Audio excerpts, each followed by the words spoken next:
बऱ्याच वर्षापासून that pink slip या शीर्षकाखाली मटका लावलेली गोष्ट लिहावी असं वाटत होतं. शेवटी 14 डिसेंबर 2024ला इंडिगो एअरलाइन्सने दुबई पुणे प्रवास करताना पहिल्या 2 लॉटरीबद्दल स्टोरी नरेट केली आणि पुणे दुबई स्पाइस जेटने 13 जानेवारीला सिद्धांतसोबत येताना शेवटची 3ऱ्या लॉटरीची गोष्टसुद्धा पूर्ण केली.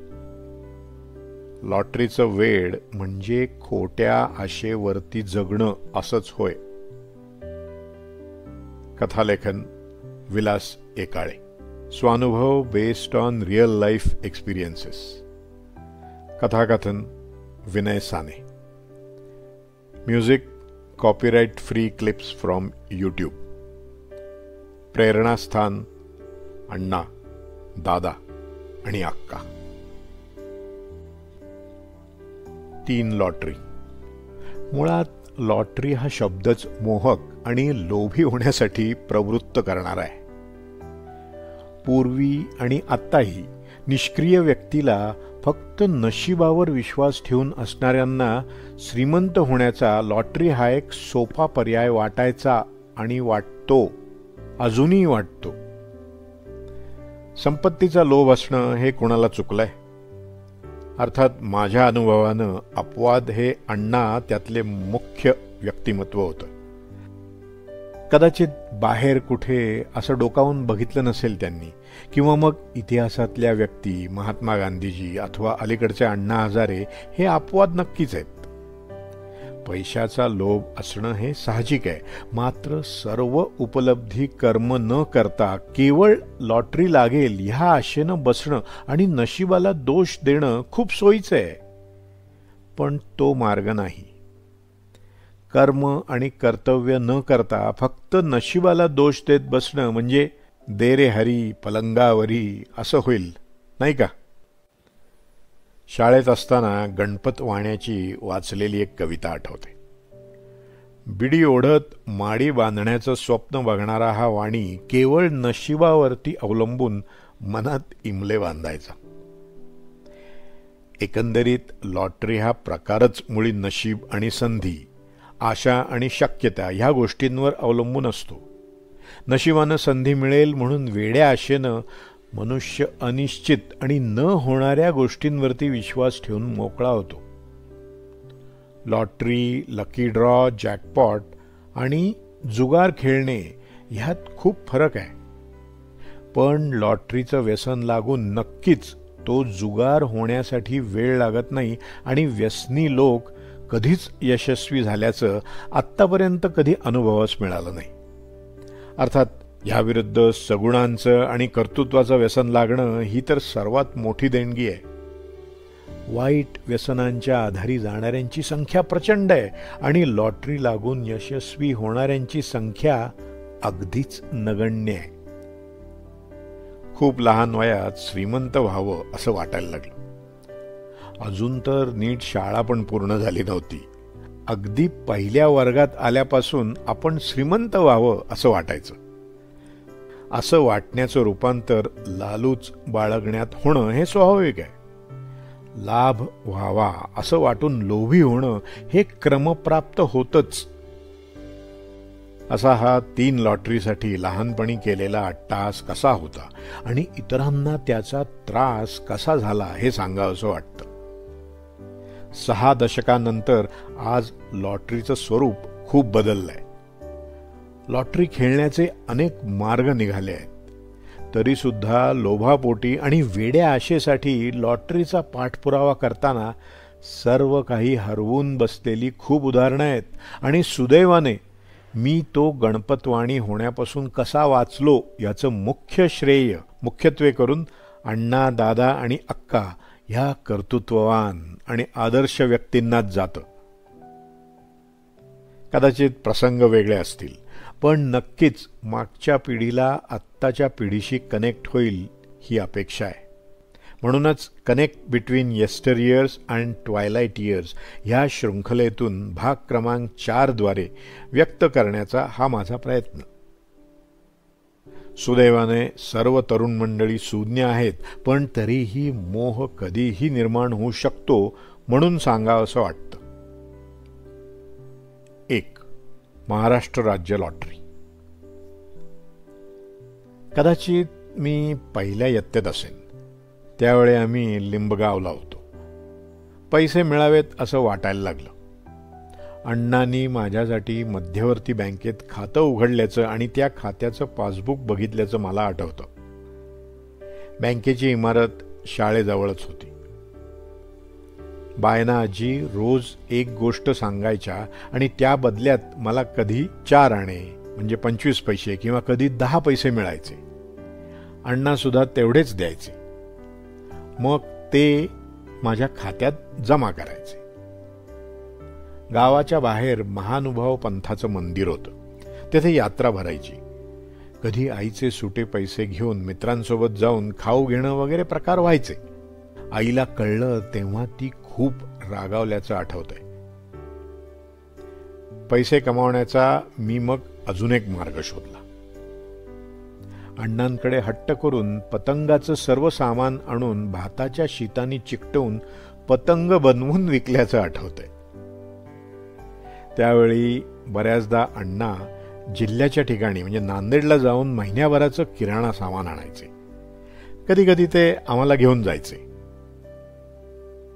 माझं लक्ष 2 गोष्टींकडे असायचं. 1.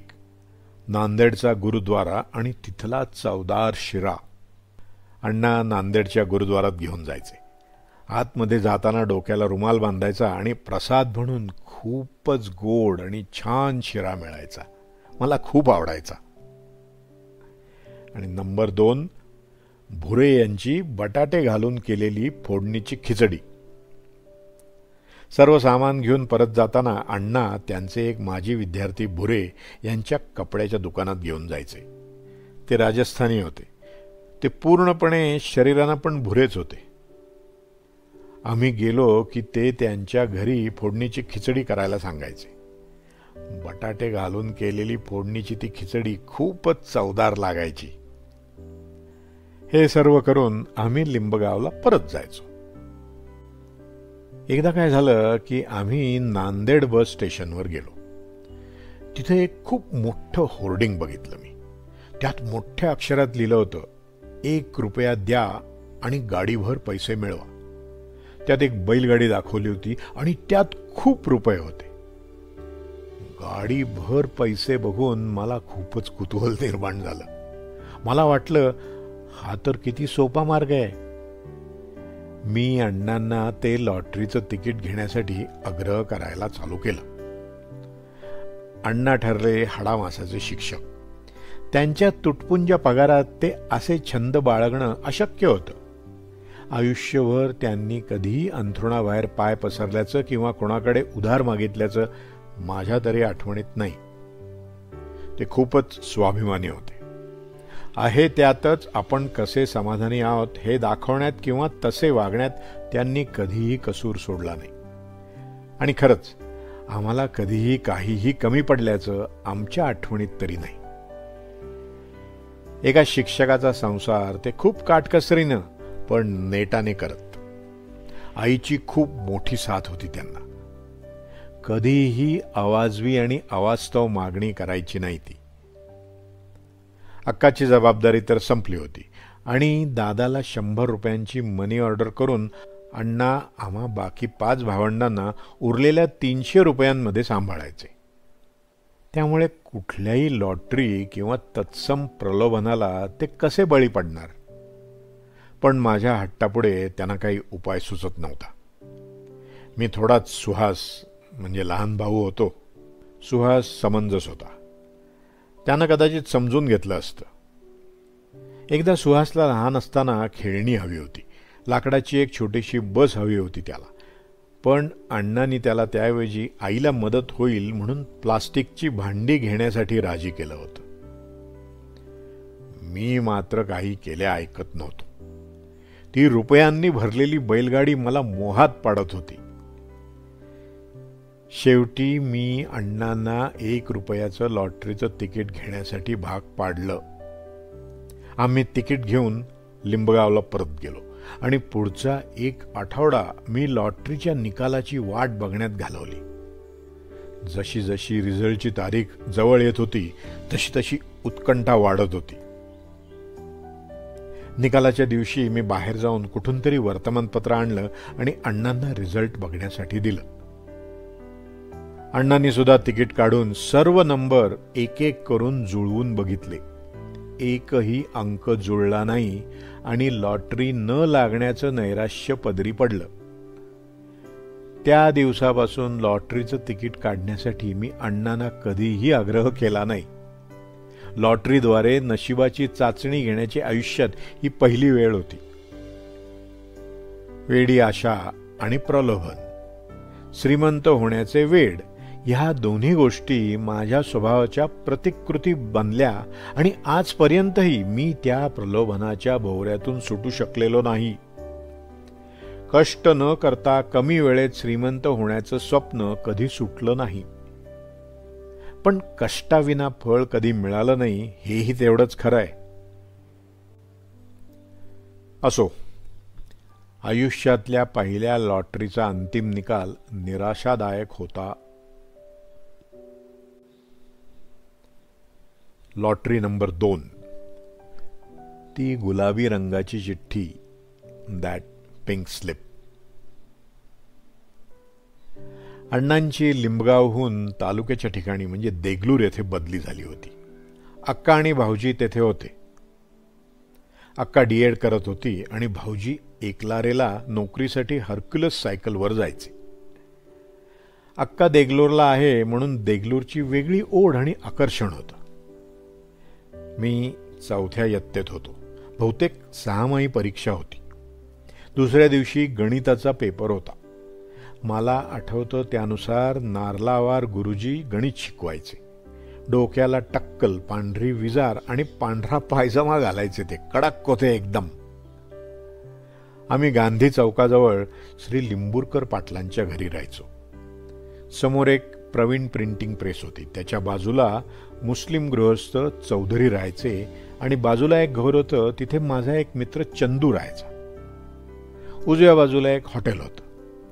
लोक सकाळी नाश्ता आणि चहा घेत असत त्या हॉटेलात. मला चांगलंच आठवतं, तिथे सकाळी आणि संध्याकाळी खूप गर्दी असायची. लोकांचा घोळका जमलेला असायचा. नंतर कळलं की लोक तिथे संध्याकाळी मटका लावण्यासाठी जमायचे आणि सकाळी मटक्याचा रिझल्ट बघण्यासाठी. खूप कल्ला व्हायचा. त्या माझ्या चंदू मित्रानं मटका म्हणजे एक प्रकारची लॉटरी असते असा समज करून दिला मला.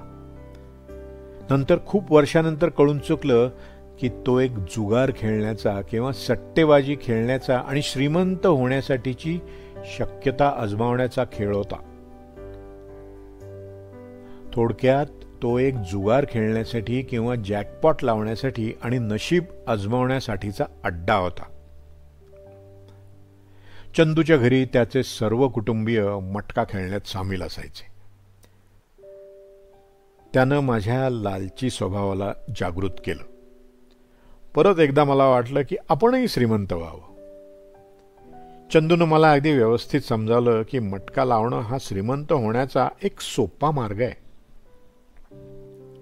मला ही हाव सुटली. अजून नीट गणिताची पण पूर्ण ओळख झाली नव्हती, पण मला त्या महाराष्ट्र राज्य लॉटरीची आठवण जागी झाली. आता हे करण्यासाठी पैसे हवेत आणि अक्कल हवी. दोन्हींचा अभाव होता माझ्याकडे. चंदू म्हणला, तू 2 रुपये घेऊन ये आणि मी माझ्या घरच्यांकडून मटका लावून देईन तुला. अण्णांची भिंतीत एक छोटी अलमारी होती. अण्णा त्यात खर्चाच्या नोंदी आणि पैसे ठेवायचे. पगार 300 रुपये, पण खर्चाचं रजिस्टर मात्र मोठं होतं. भेंडीपासून दुधापर्यंत सर्व खर्च लिहून काढायचे. अण्णा त्या अलमारीला नेहमी लहानसं कुलूप लावायचे. माझा डोळा त्या अलमारीवर होता.